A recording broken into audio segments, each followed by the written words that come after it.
Students हम बात करेंगे प्रॉब्लम की जो कि factoring square of difference of two terms के ऊपर हमने बनाया। मतलब कि हमारे पास जो है वो दो टर्म्स होंगी जिनका डिफरेंस है, ठीक है, और फिर स्क्वायर उनका करना है, ठीक है, स्क्वायर करना है। Square of difference of two term means के ए माइनस बी है, ए माइनस बी है, ये दो टर्म्स का डिफरेंस है, और इसका स्क्वायर जो कि आप जानते हैं किसके इक्वल होता है, इसका फार्मूला हमने पढ़ रखा है, इसके कंसेप्ट लेक्चर से आप देख सकते हैं।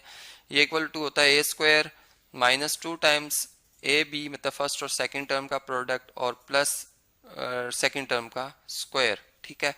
अब इसकी एप्लीकेशन है यहाँ पर इस क्वेश्चन में कि evaluate with the help of A formula. मतलब आपने क्वेश्चन को समझना है, जैसे इसमें लिखा हुआ है जी 6.2 एक नंबर है, इसका स्क्वायर, फिर minus two times 6.2 multiply by 3.2 और फिर प्लस 3.2 का होल स्क्वायर।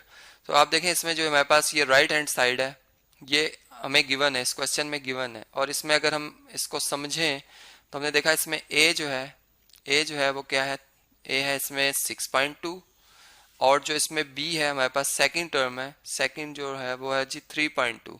तो बेसिकली ये क्वेश्चन बड़ा सिंपल सा है। अगर हम इसको इस फार्मूला से देखें तो ये लिखा हुआ है 6.2 माइनस 3.2 और इसका होल स्क्वायर इस फार्मूला के मुताबिक, ठीक है।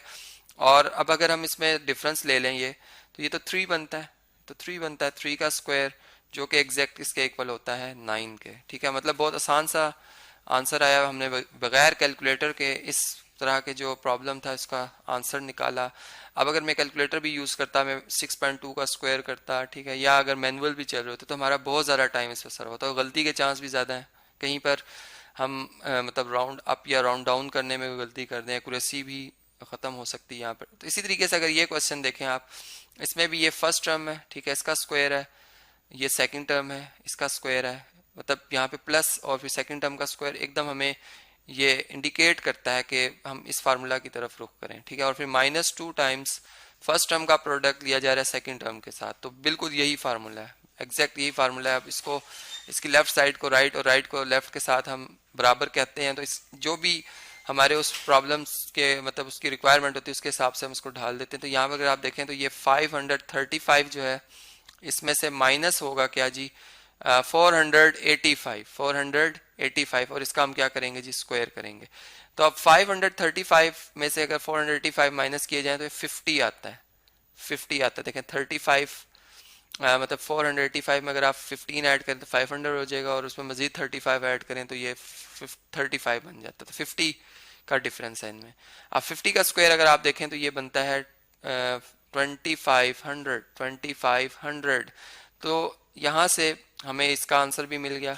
तो ये थी एप्लीकेशन जो कि हमने इसको इस्तेमाल किया। इसी तरह अगर हमारा कोई भी क्वेश्चन है, ठीक है, उसमें हम ये देखते हैं कि ये फार्मूला जो कि अभी मैंने आपको बताया कि square of difference of two terms अगर यूज़ हो रहा है तो हम इसको इस्तेमाल करके अपनी कैलकुलेशन जो है इस फार्मूला की मदद से वो शॉर्ट कर देते हैं, और हमारा क्वेश्चन सॉल्विंग प्रोसेस जो इसका वो बहुत ईजी हो जाता है।